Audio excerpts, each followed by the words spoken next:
اہل بیت کی محبت، کوئی بندہ کہے کہ میں تو جناب تسبیحات بڑی کرتا ہوں اور میں تو نفل عبادات کی کثرت کرتا ہوں، مجھے ان کی محبت کی کیا ضرورت ہے؟ لیجئے جناب پھر 5ویں نمبر پر حدیث سنیے، 5ویں نمبر پر حدیث سنیے جس سے پتہ چلے کہ کیوں محبت ضروری ہے۔ سید العالمین خاتم النبیین صلی اللہ تعالی علیہ وآلہ وسلم نے ایک بار نہیں، 2 بار نہیں، کثیر احادیث حضور محدث اعظم کی برکت سے میرے سامنے ہیں کہ جہاں سرکار نے دونوں شہزادوں کو لے کر کہا اے اللہ میں ان سے محبت کرتا ہوں، الہی میں ان سے محبت کرتا ہوں، تو بھی ان سے محبت فرما، اور جو ان سے محبت کرے تو اس سے بھی محبت فرما۔ اب یہاں بھی ترتیب دیکھیں، دوسری حدیث، پہلی حدیث سنائی تھی اللہ سے محبت کرو نعمتیں کھلاتا ہے، مجھ سے محبت کرو اللہ کی وجہ سے، میری آل سے محبت کرو میری وجہ سے۔ اس حدیث کی ترتیب دیکھیں، مولا میں ان سے محبت کرتا ہوں۔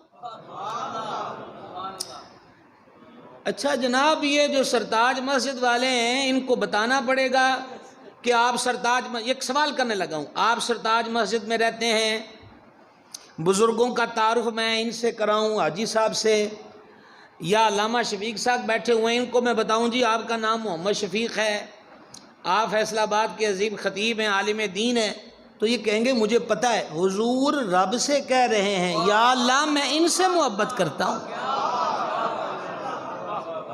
یہ رمز دیکھیے، الہی میں ان سے محبت کرتا ہوں۔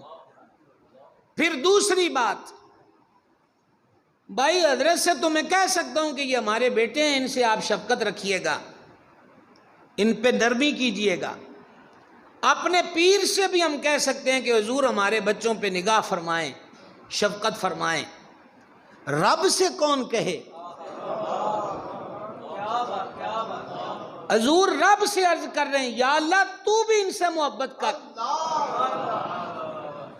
پھر بات یہاں نہیں رکی، پھر یہ خیرات آج کی بزم تک پہنچ گئی اور آج سے قیامت کی صبح تک چلی گئی۔ مولا جو ان سے محبت کرے تو ان سے بھی محبت فرما۔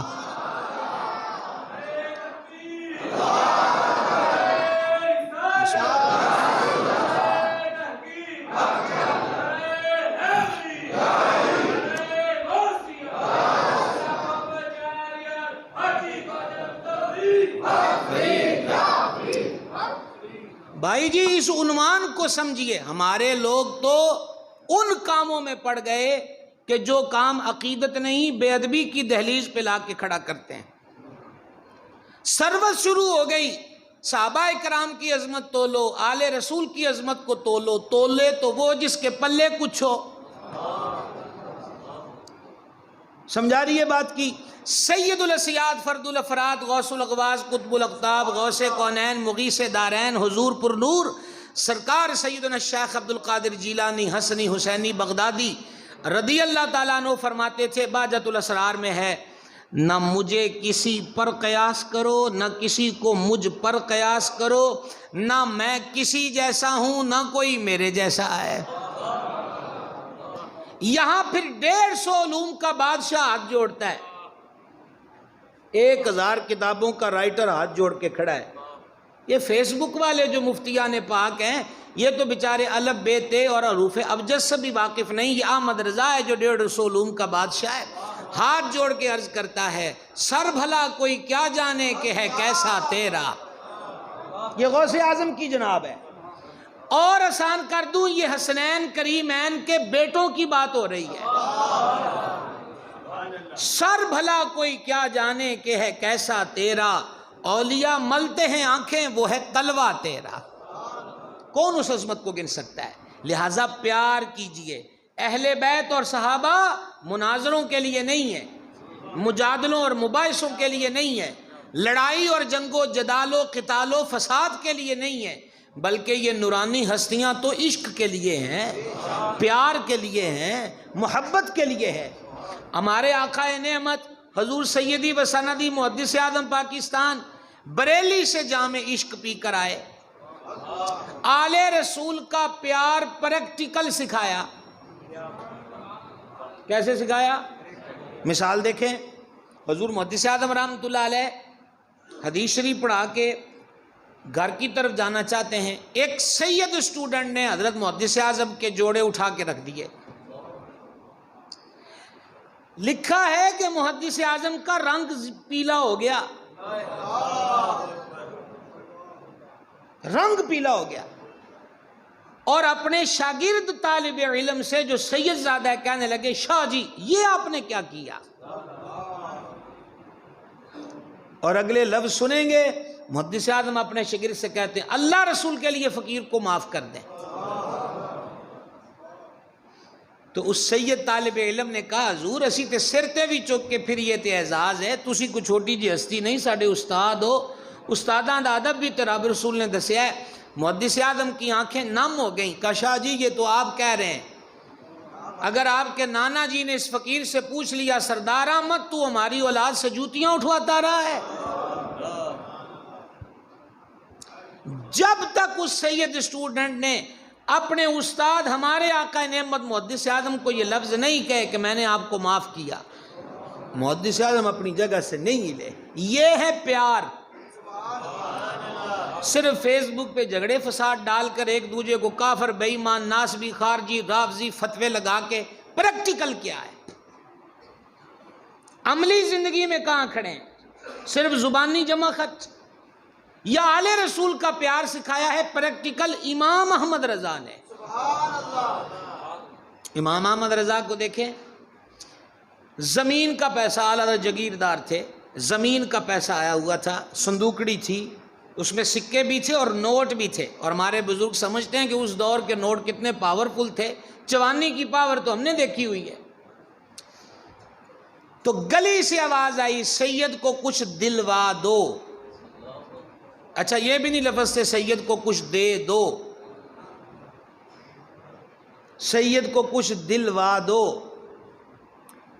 اب کتنی دیر لگے گی؟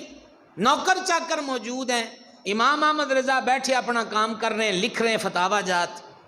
جب اتنے جملے کان میں پڑے، صندوقچی اٹھائی، کہنا سوکھا ہے، صندوقچی اٹھائی، اور صندوقچی اٹھا کے ننگے پیری گلی میں آ گئے۔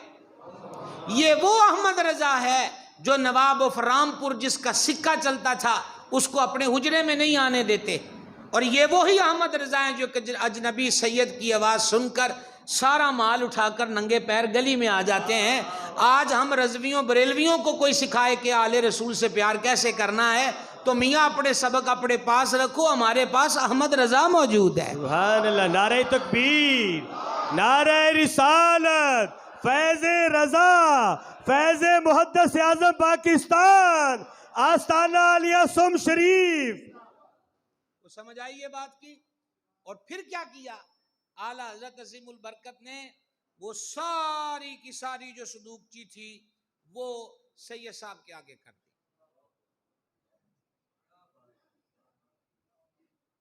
وہ کچھ سجادہ نشین سید نہیں تھا، فقر و مفلسی کا شکار، صندوقچی کر دی۔